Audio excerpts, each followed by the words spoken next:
नमस्कार दोस्तों, आपका हमारे YouTube चैनल में स्वागत है। पशु परिचर के लिए हमने नई टेस्ट सीरीज चालू की है। 10 दिन में आप पशु परिचर की तैयारी कर सकते हैं। इसमें फर्स्ट रिवीजन द्वारा मॉडल पेपर तैयार किए गए हैं। आप मॉडल पेपर को जल्दी जल्दी 1 या 2 बार 3 बार जितनी बार हो सके फर्स्ट रिवीजन कीजिए और इसमें आप कम समय में अच्छी तैयारी कर पाएंगे। और आपने यदि अगर चैनल को सब्सक्राइब नहीं किया तो चैनल को सब्सक्राइब कर लीजिए, वीडियो को लाइक कीजिए, शेयर कीजिए। अब देखते हैं आज का हमारा अपना मॉडल पेपर। मुर्गी द्वारा अंडे देने की प्रक्रिया को क्या कहते हैं? बताइए। मुर्गी द्वारा अंडे देने की प्रक्रिया को क्या कहते हैं? उसको बोलते हैं दोस्तों लेइंग। लेइंग बोलते हैं। यहाँ पर इसमें ब नंबर का जो ऑप्शन है वो इसका बिल्कुल सही उत्तर हो जाएगा। ठीक है, ये आपको इसमें याद रखना है, लेइंग बोलते हैं।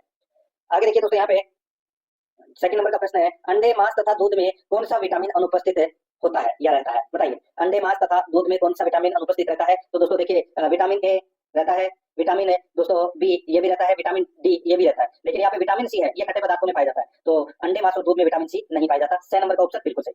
आगे देखिए, अंडे में कौन सा प्रोटीन होता है? अंडे में कौन सा प्रोटीन होता है ये आपको याद रखना है दोस्तों। अंडे में केसिन केसिन प्रोटीन होता है दोस्तों अंडे में। ठीक है, ये आपको याद रखना है। अंडे में केसिन सॉरी अंडे के अंदर एल्बुमिन एल्बुमिन प्रोटीन होता है दोस्तों। ठीक है, केसिन नहीं, एल्बुमिन प्रोटीन होता है अंडे में, याद रखना है। कौन सा प्रोटीन होता है अंडे में? तो दोस्तों एल्बुमिन प्रोटीन होता है अंडे में। ठीक है, बे नंबर उत्तर बिल्कुल सही। आगे देखिए, दूध में कौन सा प्रोटीन होता है? दूध में कौन सा प्रोटीन होता है? तो दोस्तों दूध में होता है केसिन प्रोटीन। दूध में केसिन प्रोटीन और अंडे में एल्बुमिन प्रोटीन, याद रखना है। यहाँ पर 6 नंबर ऑप्शन बिल्कुल सही। आगे देखिए, गाय को एक दिन में कितने लीटर पानी की आवश्यकता होती है? गाय को एक दिन में कितने लीटर पानी की आवश्यकता होती है? तो दोस्तों 30 से 35 लीटर पानी की आवश्यकता होती है गाय को एक दिन में। तो यहाँ पर इसका राइट आंसर बे नंबर ऑप्शन। आगे देखिए, बकरी एक दिन में कितना गोबर उत्पादन करती है, यानी कि मींगने जिसको आप बोल सकते हैं। बकरी एक दिन में कितना गोबर उत्पादन करती है? तो दोस्तों 1.75 किलो, याद रखना, 1.75 किलो ये आंकड़े हैं। बे नंबर का ऑप्शन बिल्कुल सही उत्तर हो जाएगा। आगे देखिए, मुर्गी के लिए एक दिन में कितनी एमआई पानी की आवश्यकता यानी कि एमएल पानी की आवश्यकता होती है? एमएल, ठीक है, मुर्गी के लिए एक दिन में कितने एमएल पानी की आवश्यकता होती है? दोस्तों इसका राइट आंसर हो जाएगा वो है 250 एमएल पानी की आवश्यकता होती है मुर्गी को एक दिन में। यहाँ पर 6 नंबर ऑप्शन बिल्कुल सही। आगे देखिए, देसी गाय में यौनावस्था उम्र यानी कि कितनी उम्र पर आती है? देसी गाय में यौनावस्था कितनी उम्र पर आती है? इसका जो राइट आंसर हो जाएगा वो है दोस्तों इसमें बताइए।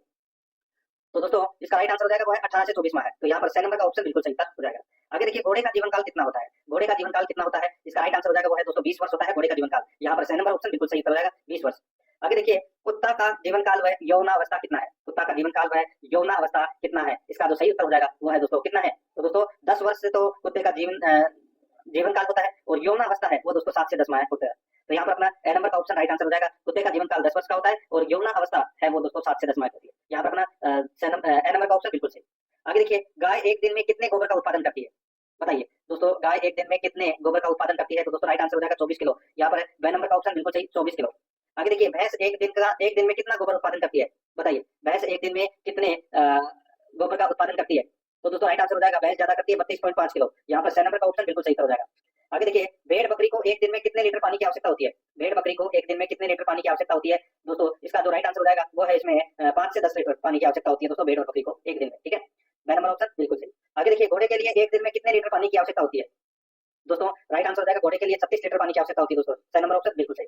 आगे देखिए, ऊंट एक दिन में कितने किलो गोबर का उत्पादन करता है? तो दोस्तों राइट आंसर हो जाएगा 2 से 3 किलो। यहाँ पर बे नंबर का ऑप्शन बिल्कुल सही, 2 से 3 किलो। आगे देखिए, ऊंट के लिए एक दिन में कितने लीटर पानी की आवश्यकता होती है? ऊंट के लिए कितने लीटर पानी की आवश्यकता होती है एक दिन में? तो दोस्तों 18 से 36 लीटर, 18 से 36 लीटर पानी की आवश्यकता होती है दोस्तों। ए नंबर का ऑप्शन बिल्कुल सही। आगे देखिए, भैंस का जीवन काल कितना होता है? भैंस का जो जीवन काल है वो कितना होता है? राइट आंसर हो जाएगा 20 से 25 वर्ष होता है दोस्तों भैंस का जीवन काल। यहाँ पर बे नंबर ऑप्शन बिल्कुल सही। आगे देखिए, भैंस में यौनावस्था किस उम्र में आती है? भैंस में यौनावस्था किस उम्र में आती है? तो दोस्तों राइट आंसर हो जाएगा 24 से 36 माह है। 24 से 36 माह है, बे नंबर ऑप्शन बिल्कुल सही। आगे देखिए, भेड़ या बकरी का जीवन काल व यौना अवस्था क्रमशः है। तो दोस्तों भेड़ और बकरी का जीवन काल है वो कितना होता है? इसका जो राइट आंसर हो जाएगा वो है दोस्तों इसमें भेड़ और बकरी का जो जीवन काल है वो दोस्तों 15 से 20 वर्ष होता है। सॉरी कितना होता है? 12 से 15 वर्ष। 12 से 15 वर्ष है वो भेड़ और बकरी का जीवन काल होता है और यौना अवस्था है वो होती है दोस्तों 7 से 10 माह में। यहाँ पर ए नंबर का ऑप्शन बिल्कुल सही। आगे देखिए, ऊंट का जीवन काल व यौना अवस्था कितना होता है? ऊंट का जीवन काल दोस्तों कितना होता है? तो ये होता है दोस्तों 40 वर्ष। ऊंट का जीवन काल 40 वर्ष होता है और 3 से 4 वर्ष है वो इसकी यौना अवस्था होती है। यहाँ पर दे नंबर ऑप्शन बिल्कुल सही हो जाएगा। आगे देखिए, दूध छुड़ाने के लिए बछड़े को गाय से किस उम्र पर अलग किया जाता है? दूध छुड़ाने के लिए बछड़े को गाय से किस उम्र पर अलग किया जाता है? इसका जो राइट आंसर हो जाएगा वो है इसमें 90 दिन। 6 नंबर का ऑप्शन बिल्कुल सही, 90 दिन। आगे देखिए, यहाँ पे 22 नंबर का प्रश्न है, सुअर में दूध छुड़ाने के लिए बच्चों को किस उम्र में अलग किया जाता है? सुअर में दूध छुड़ाने के लिए बच्चों को किस उम्र में अलग किया जाता है? राइट आंसर हो जाएगा 56 दिन में। यहाँ पर बे नंबर ऑप्शन बिल्कुल सही, 56 दिन। आगे देखिए, गाय भैंस में आवाज निकालने को क्या कहते हैं? गाय भैंस में आवाज निकालने को क्या कहते हैं? दोस्तों इसका राइट आंसर हो जाएगा उसको बोलते हैं रंभाना। रंभाना बोलते हैं उसको। ए नंबर ऑप्शन बिल्कुल सही, रंभाना। आगे देखिए, सुअर में जीवन काल व यौना अवस्था क्रमशः है। दोस्तों सुअर में जीवन काल है वो 8 वर्ष का होता है और यौना अवस्था है वो 6 से 9 माह होती है। यहाँ पर ए नंबर का ऑप्शन बिल्कुल सही। आगे देखिए, निम्न में से कौन जैव निम्नकरणीय अपशिष्ट नहीं है? बताइए, निम्न में से कौन जैव निम्नकरणीय अपशिष्ट नहीं है? दोस्तों इसका जो राइट आंसर हो जाएगा वो है इसमें बताइए। दोस्तों देखिए घरेलू जैविक कचरा है, कृषि अपशिष्ट है, जैव चिकित्सकीय अपशिष्ट है, लेकिन कांच नहीं है दोस्तों, जैव निविकरणीय अपशिष्ट। तो यहाँ पर द नंबर ऑप्शन बिल्कुल सही उत्तर हो जाएगा। आगे देखिए मृत पशु के निस्तारण के लिए गड्ढे की गहराई कितनी होनी चाहिए? मृत पशु के निस्तारण के लिए गड्ढे की गहराई कितनी होनी चाहिए? दोस्तों इसका राइट आंसर हो जाएगा वो है 2 मीटर, 2 मीटर होनी चाहिए। तो यहाँ पर ब नंबर ऑप्शन बिल्कुल सही। आगे देखिए निम्न में से कौन अजैव निम्नकरणीय पदार्थ नहीं है? बताइए कौन अजैव निम्नकरणीय पदार्थ नहीं है? तो दोस्तों यहाँ पर आप देख सकते हैं प्लास्टिक का कचरा है, पॉलीथीन है, कांच है, लेकिन कृषि अपशिष्ट है वो अजैव निम्नकरणीय पदार्थ नहीं है। तो यहाँ पर अपना द नंबर का ऑप्शन बिल्कुल सही उत्तर हो जाएगा, याद रखना, ठीक है। ये जो कृषि अपशिष्ट है ये जैव निम्नकरणीय अपशिष्ट है, अजैव नहीं है। तो यहाँ पर द नंबर ऑप्शन बिल्कुल सही। आगे देखिए मृत पशु के निस्तारण के लिए कौन सा तरीका सबसे उपयुक्त एवं कम खर्चीला है? मृत पशु के निस्तारण के लिए कौन सा तरीका सबसे उपयुक्त एवं कम खर्चीला है? इसका जो राइट आंसर हो जाएगा वो है दोस्तों इसमें देखिए जमीन में गहरा गड्ढा खोदकर गाड़ देना। यहाँ पर ए नंबर का ऑप्शन बिल्कुल सही उत्तर हो जाएगा। आगे देखिए 29 नंबर का प्रश्न है जैव चिकित्सा अपशिष्ट प्रबंधन नियम कब दिया गया? जैव चिकित्सा अपशिष्ट प्रबंधन नियम कब दिया गया? दोस्तों इसका जो राइट आंसर हो जाएगा तो ये दिया गया दोस्तों कब? तो ये 2016 में दिया गया। ए नंबर का ऑप्शन बिल्कुल सही उत्तर हो जाएगा 2016 में। आगे देखिए 30 नंबर का प्रश्न है जैव चिकित्सा अपशिष्ट को एकत्रित करने के लिए कौन कौन से रंग के डिब्बे प्रयोग में आते हैं? जैव चिकित्सा अपशिष्ट को एकत्रित करने के लिए कौन कौन से रंग के डिब्बे प्रयोग में आते हैं? इसका जो राइट आंसर हो जाएगा वो है इसमें पीला, लाल, सफेद और नीला, ठीक है। राइट आंसर हो जाएगा यहाँ पे सी नंबर का ऑप्शन बिल्कुल सही, पीला, लाल, सफेद, नीला। आगे देखिए जैव चिकित्सा अपशिष्ट को एकत्रित करने के लिए कितने रंग के डिब्बे काम में लिए जाते हैं? तो दोस्तों मैंने अभी आपको बताया दोस्तों 4 रंग के डिब्बे हैं वो लिए जाते हैं, ठीक है। कौन कौन से? पीला, लाल, सफेद और नीला। तो यहाँ पर ए नंबर ऑप्शन सही उत्तर। आगे देखिए मानव एवं मृत पशु के शरीर के अंग उत्तक के चिकित्सा अपशिष्ट को कौन से डिब्बे में डालते हैं? मानव एवं मृत पशु शरीर के अंग उत्तक के चिकित्सा अपशिष्ट को कौन से डिब्बे में डालते हैं? दोस्तों इसका जो राइट आंसर हो जाएगा वो है, बताइए कौन से डिब्बे में डालते हैं? तो राइट आंसर हो जाएगा वो है पीले डिब्बे में, ठीक है, पीले डिब्बे में। ब नंबर ऑप्शन सही। आगे देखिए आईवी सेट एवं बिना सुई की सिरिंज को कौन से डिब्बे में डालते हैं? बिना सुई की सिरिंज को कौन से डिब्बे में डालते हैं और आईवी सेट को? राइट आंसर हो जाएगा इसको डालते हैं दोस्तों लाल डिब्बे में। कौन से डिब्बे में? तो दोस्तों लाल डिब्बे में। तो यहाँ पर द नंबर का ऑप्शन बिल्कुल सही हो जाएगा।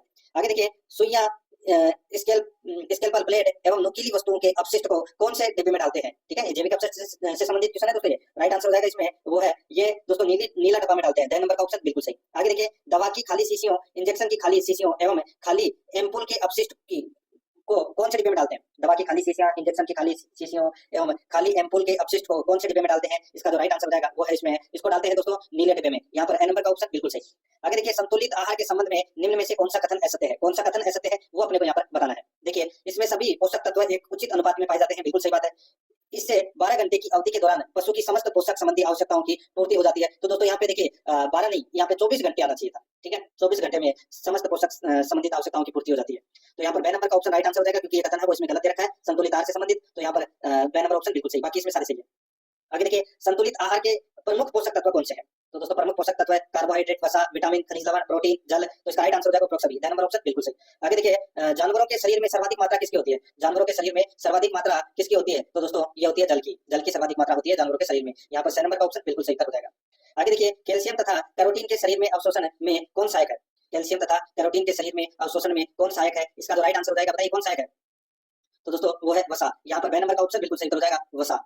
आगे देखिए यहाँ पे 40 नंबर का प्रश्न है कौन सा पोषक तत्व है जो शरीर की वृद्धि में सहायक है तथा जिसका अल्प मात्रा में आवश्यक होती है? बताइए आवश्यकता होती है। कौन सा पोषक तत्व है जो शरीर में यानी कि शरीर की वृद्धि में सहायक है तथा जिसका अल्प मात्रा में आवश्यकता होती है? तो इसका राइट आंसर हो जाएगा वो है इसमें विटामिन। द नंबर ऑप्शन बिल्कुल सही हो जाएगा, विटामिन। आगे देखिए दूध में फैट प्रतिशत यानी कि वसा किससे बढ़ती है? तो दोस्तों राइट आंसर हो जाएगा ये बढ़ती है दोस्तों वसा से। तो यहाँ पर बे नंबर ऑप्शन बिल्कुल सही। आगे देखिए शरीर की मांसपेशियों व ऊतकों के निर्माण में कौन सहायक है? बताइए कौन सहायक है? इसका जो सही उत्तर हो जाएगा वो है दोस्तों इसमें प्रोटीन। सी नंबर का ऑप्शन बिल्कुल सही, प्रोटीन। आगे देखिए पशुओं के भोजन का अधिकांश भाग किस रूप में होता है? पशुओं के भोजन का अधिकांश भाग किस रूप में होता है? तो इसका राइट आंसर हो जाएगा वो है दोस्तों कार्बोहाइड्रेट के रूप में। बे नंबर ऑप्शन सही उत्तर। आगे देखिए पशुओं में शक्ति का प्राथमिक स्रोत क्या है? पशुओं में शक्ति का प्राथमिक स्रोत क्या है? तो वो है दोस्तों कार्बोहाइड्रेट। यहाँ पर ए नंबर का ऑप्शन है वो इसका बिल्कुल सही हो जाएगा। नेक्स्ट आगे देखिए जल में घुलनशील विटामिन है। दोस्तों जल में घुलनशील विटामिन कौन सा है? दोस्तों इसका राइट आंसर हो जाएगा वो है इसमें विटामिन सी है, ये जल में घुलनशील विटामिन है। द नंबर ऑप्शन बिल्कुल सही। आगे देखिए जल में घुलनशील विटामिन नहीं है तो कौन सा नहीं है? दोस्तों राइट आंसर हो जाएगा विटामिन ई है, वो दोस्तों जल में घुलनशील नहीं है। तो बाकी इसमें सारे हैं। तो यहाँ पर इसका राइट आंसर हो जाएगा दोस्तों कौन सा? ये B6 है, ठीक है। तो यहाँ पर द नंबर ऑप्शन बिल्कुल सही। आगे देखिए वसा में घुलनशील विटामिन है। वसा में घुलनशील विटामिन है तो वो कौन सा है? तो दोस्तों वो है विटामिन डी। विटामिन डी है वो दोस्तों वसा में घुलनशील विटामिन है। वसा में घुलनशील विटामिन कौन कौन से होते हैं? ए, डी, ई और के, ठीक है, ये आपको इसमें याद रखना है। तो यहाँ पर द नंबर ऑप्शन सही था। आगे देखिए रतौंधी तथा जीरोपैथेलेमिया रोग किस विटामिन की कमी से होता है? तो दोस्तों राइट आंसर हो जाएगा ये विटामिन ए की कमी से होता है। ए नंबर ऑप्शन बिल्कुल सही। 49 नंबर का प्रश्न है, इसमें देखिए विटामिन ए का रासायनिक नाम क्या है? तो दोस्तों विटामिन ए का रासायनिक नाम है वो है रेटिनॉल। यहाँ पर 2 नंबर का ऑप्शन बिल्कुल सही हो जाएगा। दोस्तों आपने पशु परिचर का मॉडल पेपर देखा, हमारे सभी मॉडल पेपर प्ले लिस्ट में तैयार है। आप वहां से प्ले लिस्ट में से अपने पुराने मॉडल पेपर भी देख सकते हैं। सभी मॉडल पेपर प्ले लिस्ट में है। आप एक एक दो करके सभी मॉडल पेपर को फास्ट रिवीजन कर लीजिए। ये फास्ट रिवीजन से इसके अंदर जितने भी सवाल है आपको कम समय में जल्दी से जल्दी तैयारी मिलेगी। 10 दिन में हमारा टारगेट है, 10 दिन में पूरा कोर्स कंप्लीट करा दिया जाएगा। इसके अंदर आप हमारे मॉडल पेपर को देख करके अपनी तैयारी मजबूत कर सकते हैं। वीडियो देखने के लिए आपका बहुत बहुत धन्यवाद। चैनल को सब्सक्राइब कर लीजिए अगर सब्सक्राइब नहीं किया है तो।